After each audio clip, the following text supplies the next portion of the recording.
أَمَّنْ يُجِيبُ الْمُضْطَرَّ إِذَا دَعَاهُ وَيَكْشِفُ السُّوءَ نحمده ونصلي على رسوله الكريم اما بعد فاعوذ باللہ من الشیطان الرجیم بسم اللہ الرحمن الرحیم۔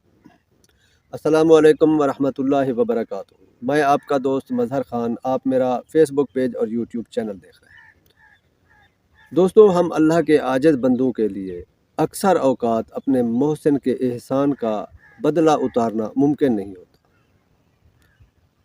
لیکن ہمارے پیارے نبی حضرت محمد مصطفیٰ صلی اللہ علیہ وآلہ وسلم نے ایک طریقہ بتایا جس پر عمل کر کے ہم اپنے محسن کے احسان کا بدلہ اتار سکتے ہیں۔ آپ صلی اللہ علیہ وآلہ وسلم نے فرمایا، جس شخص نے کسی پر احسان کیا، اس احسان کرنے والے کے حق میں اگر وہ یہ دعا کرے جزاک اللہ خیرہ، یعنی اللہ تجھے اس کا بہترین بدلہ دے، تو اس نے اس کی کامل تعریف کی۔ کامل تعریف کا مطلب یہ ہے کہ بندہ اپنے محسن کے احسان کا بدلہ اتارنے میں اپنے آپ کو عاجز اور مجبور قرار دیتے ہوئے جزاک اللہ خیرہ کہہ کر اس کا حق ادا کر دیا، یعنی اللہ تجھے بہترین اس کا اجر دے، بدلہ دے، اور اللہ کے سوا پھر بہترین اجر دینے والی کوئی اور ذات تو ہے نہیں۔ جب اللہ تعالیٰ اس کا اجر دے گا تو پھر اپنی شان کے مطابق دے گا۔ جزاک اللہ خیرہ ایک بہت عظیم دعا ہے، ایک بہت عظیم تحفہ ہے، جو کسی نے اپنے بھائی کو احسان کا بدلہ اتارنے کے لیے جزاک اللہ خیرہ کہا تو اس نے اپنے لیے اور اپنے محسن کے لیے دنیا اور آخرت کی بھلائی حاصل کر دی، کیونکہ جب اللہ تعالیٰ اس کا بدلہ دے گا، اس کا اجر دے گا، تو پھر اپنی شان کے مطابق دے گا، اور وہ محسن کو بھی اور احسان مند کو بھی دونوں کو بدلہ دے گا، دونوں کو اجر دے گا۔ حضرت عمر رضی اللہ تعالیٰ عنہ فرماتے ہیں کہ اگر تم میں سے کوئی یہ جان لے کہ جزاک اللہ خیرہ کا مطلب کیا ہے، اس کا اجر کیا ہے، اس کا اجر کتنا ہے، تو تم میں سے ہر کوئی اپنے بھائی کو یہ دعا دے۔ ایک موقع پر نبی کریم صلی اللہ علیہ وآلہ وسلم نے فرمایا کہ جو کوئی شخص کسی کے ساتھ کوئی قولی یا فعلی احسان کرے تو تم بھی اس کا بدلہ دو، یعنی تم بھی ویسا اس کے ساتھ احسان کرو، اور اگر تم کوئی مال و زر نہ پاؤ بدلہ اتارنے کے لیے تو تم اپنے محسن کے لیے دعا کرو جب تک تم جان لو کہ تم نے بدلہ چکا دیا۔ ایک اور جگہ آپ صلی اللہ علیہ وآلہ وسلم نے فرمایا کہ من یشکر الناس لم یشکر اللہ، یعنی جس نے لوگوں کا شکریہ ادا نہ کیا اس نے اللہ کا شکر ادا نہ کیا۔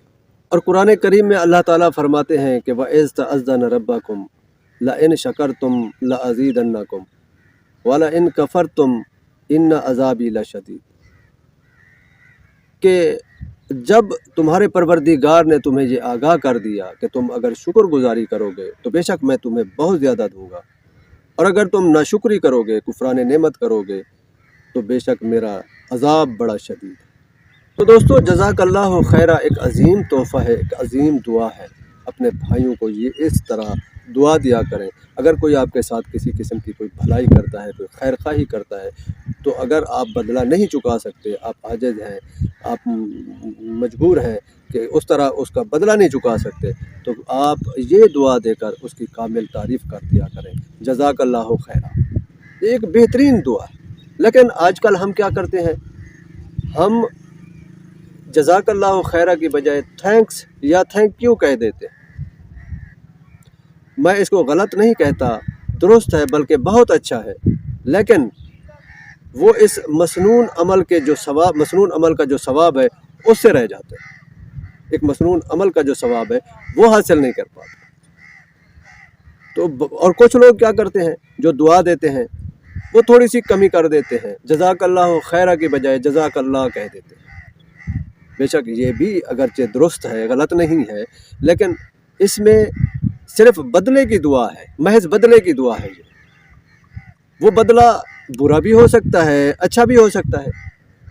مثال کے طور پر یہ ہے کہ جیسے ہم کہیں اللہ تجھ سے پوچھے، تو یہ صرف محض بدلے کی دعا بن جاتی ہے۔ اگر اس کے ساتھ خیرہ، جزاک اللہ خیرہ لگا دیں تو یہ بہترین اجر کی دعا ہو جائے گی، بہترین دعا ہو جائے گی، مکمل دعا ہو جائے گی۔ تو ایک تو اپنی یہ عادت بنائیں کہ آپ تھینکس یا جزاک اللہ کہنے کی بجائے مکمل اور بہترین انداز میں یہ دعا دے دیا کریں، جزاک اللہ خیر۔ اچھا، اب یہاں تھوڑی سی سمجھنے کی ضرورت ہے۔ آپ کو عربی قواعد کی جن کو پتہ نہیں ہوتا وہ یہاں مسٹیک کر جاتے ہیں کہ مذکر کے لیے کیا بولنا ہے، مؤنث کے لیے کیا بولنا ہے، اور جمع کے لیے کیا بولنا ہے۔ یعنی میل کے لیے ہم کیا الفاظ استعمال کریں گے، کیسے بولیں گے، فیمیل کے لیے ہم کیسے بولیں گے۔ تو میل کے لیے جب ہم یہ دعا دیں گے، یعنی مردوں کے لیے، ایک مرد کے لیے جب ہم یہ دعا دیں گے تو ہم جزاک اللہ کہیں گے، جزاک اللہ خیرہ، یعنی جزاک اللہ کا جو کاف ہے اس پر زبر استعمال کریں گے۔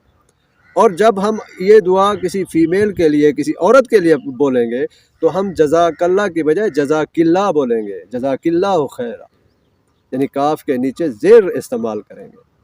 اور اگر ہم جمع کا صیغہ استعمال کریں گے زیادہ لوگوں کے لیے تو ہم کہیں گے جزاکم اللہ خیرہ، یعنی کاف اور میم پر پیش لگا کر استعمال کریں گے۔ تو یہ چھوٹی چھوٹی غلطیاں ہم کر جاتے ہیں۔ بعض اوقات آج کل ہمارے ٹی وی ڈراموں میں یہ بولا جاتا ہے جزاک اللہ خیرہ، لیکن ان میں یہ تمیز نہیں کر پاتے کہ ہم مردوں کے لیے کیا بولیں گے، عورتوں کے لیے کیا بولیں گے۔ تو ایک تو آپ اس کا یہ معمول بنائیں کہ آپ اپنے بھائیوں کے لیے یہ دعا استعمال کریں، بہترین دعا ہے جزاک اللہ خیر۔ اور دوسرا، آپ لوگ یہ مذکر اور مؤنث کا خیال کیا کریں، مذکر کے لیے جزاک اللہ خیرہ، مؤنث کے لیے جزاک اللہ خیرہ، اور جمع کا صیغہ جب استعمال کریں گے تو جزاکم اللہ خیر۔ تو دوستو، امید ہے کہ میری آج کی یہ ویڈیو آپ کو پسند آئی ہوگی اور آپ کو بہت کچھ سمجھنے کا موقع ملا ہوگا۔ اگر آپ کو یہ ویڈیو اچھی لگی ہے تو اس کو اپنے دوستوں تک ضرور پہنچائیں، اس کو زیادہ سے زیادہ شیئر کریں تاکہ دوسرے لوگوں کو بھی سیکھنے کا موقع ملے۔ اور میرے لیے بھی کومنٹس باکس میں جزاک اللہ خیرہ ضرور لکھ دیں۔ وآخر دعوانا ان الحمد للہ رب العالمین۔